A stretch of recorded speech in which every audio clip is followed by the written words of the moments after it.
Assalamualaikum warahmatullahi wabarakatuh. I will present the topic of grammatical and lexical cohesion. Let's get started. Okay, sebelum kita membahas tentang grammatical and lexical cohesion, it's better when we know first what cohesion is. According to Halliday and Hassan in their book Cohesion in English, cohesion is part of the language system. The organization of the text consists of the relationships between the items in the text, its semantics and grammar, which is referred to as cohesive. And that's it. There are two kinds of cohesion: grammatical cohesion and lexical cohesion. Okay, now we start from the definition of grammatical cohesion. Grammatical cohesion is the combination of the sentences that form by grammatical aspect. Yang termasuk dalam grammatical cohesion adalah reference, substitution, and ellipsis. Reference relates to the relationships between text and before or following text. It is the relationship between the elements of the text interpreted by the participants. Maksudnya adalah elemen dalam teks itu membawa interpretasi atau merujuk ke mana. So, reference dibagi menjadi dua jenis, they are exophora and endophora. So, we start from exophoric or exophora first. Exophora is the special term for situational reference. Jadi di sini elemen yang merupakan referensi itu dapat diinterpretasikan secara situasional di luar teks. Contohnya ini saya ambil dari analisis cerita pendek yang telah saya lakukan. Perhatikan kalimat ini. Then he turned his back. There is nothing more to say. As you can see, I'm a very busy man.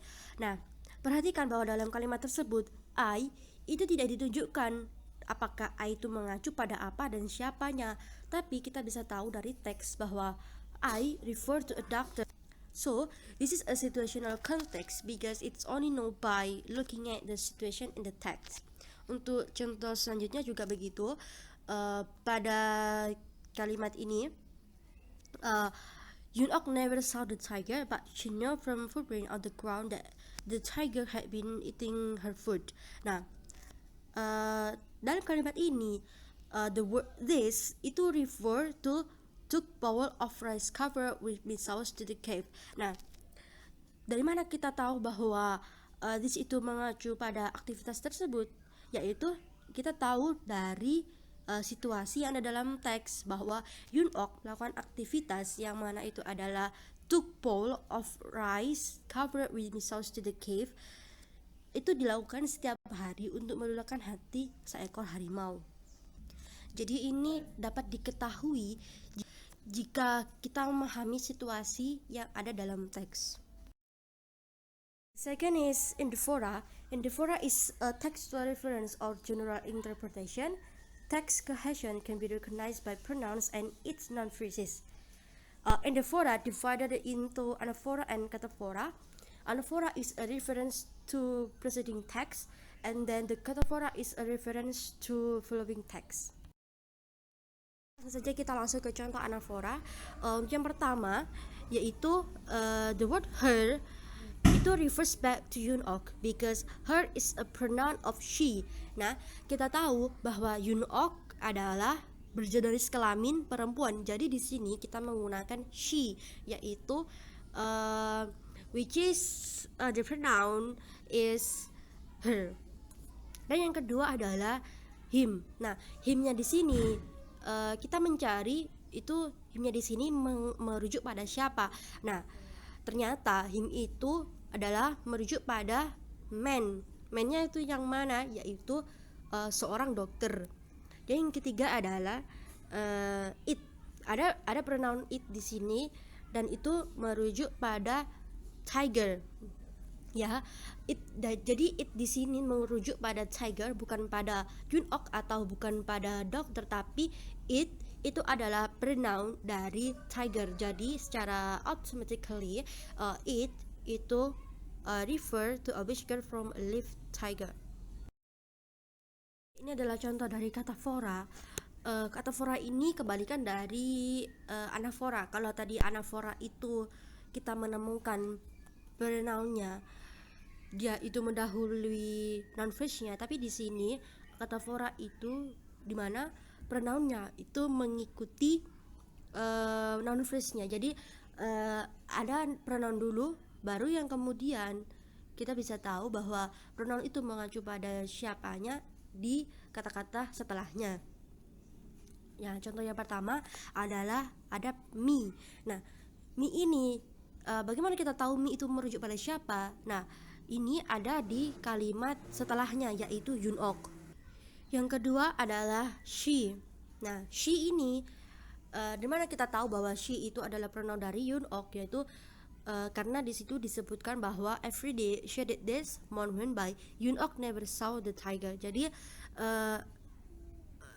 Yunok itu disebutkan setelah ada pronoun she.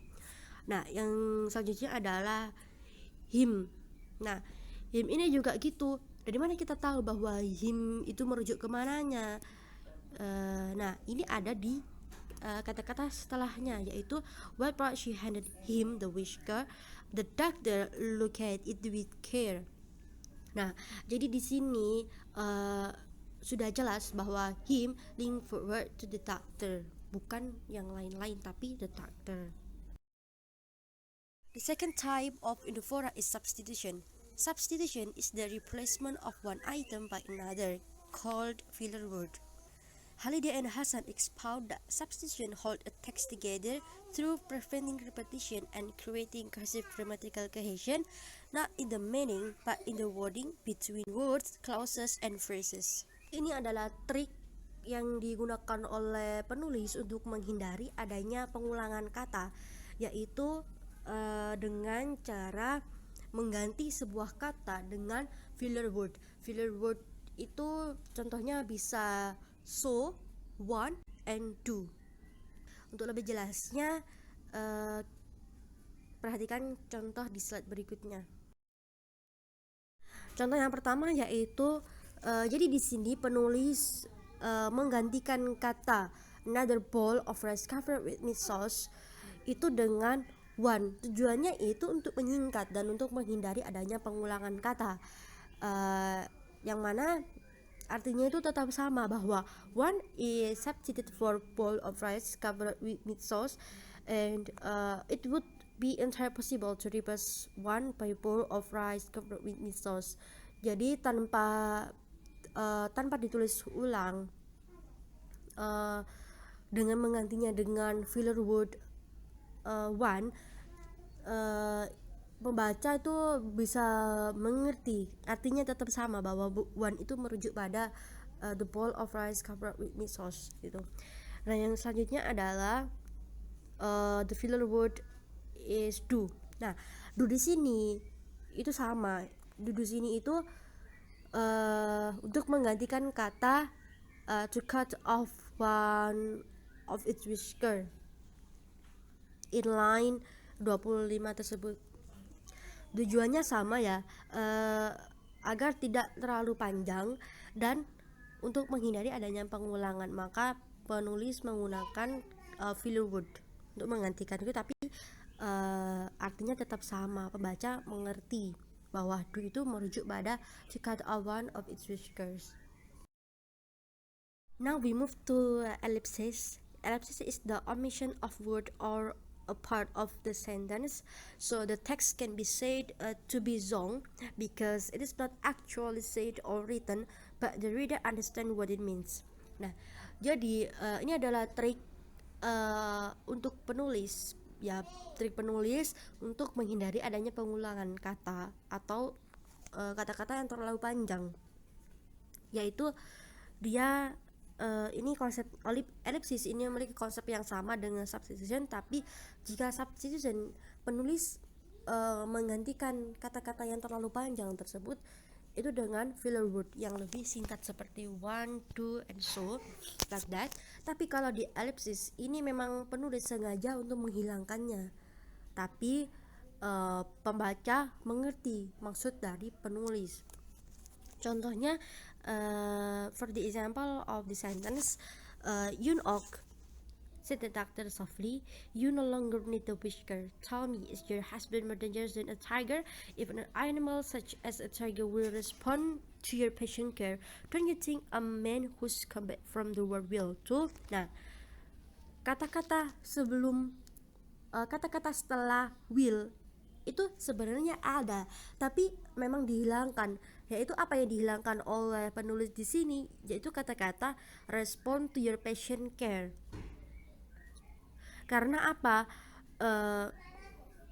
Karena kalimat sebelumnya ini juga diketahui bahwa if an animal such as a tiger will respond to your patient care. Jadi maksudnya di sini adalah kalau saja harimau itu dia merespon perhatiannya, bagaimana dengan suaminya juga? Nah, suaminya juga pasti akan merespon perhatian Yun-ok juga.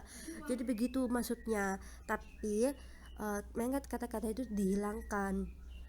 Tapi pembaca tetap mengerti bahwa itu yang dimaksudkan oleh penulis. Now we discuss about the lexical cohesion. First is the definition of lexical cohesion. Lexical cohesion is the combination of sentences that formed by lexical component. There are repetition, synonyms, hypernyms, and general word. For the first is the repetition. Repetition, this is a general form, just repeat words or phrases. Nah, contohnya bisa dilihat pada 12 lines in the text.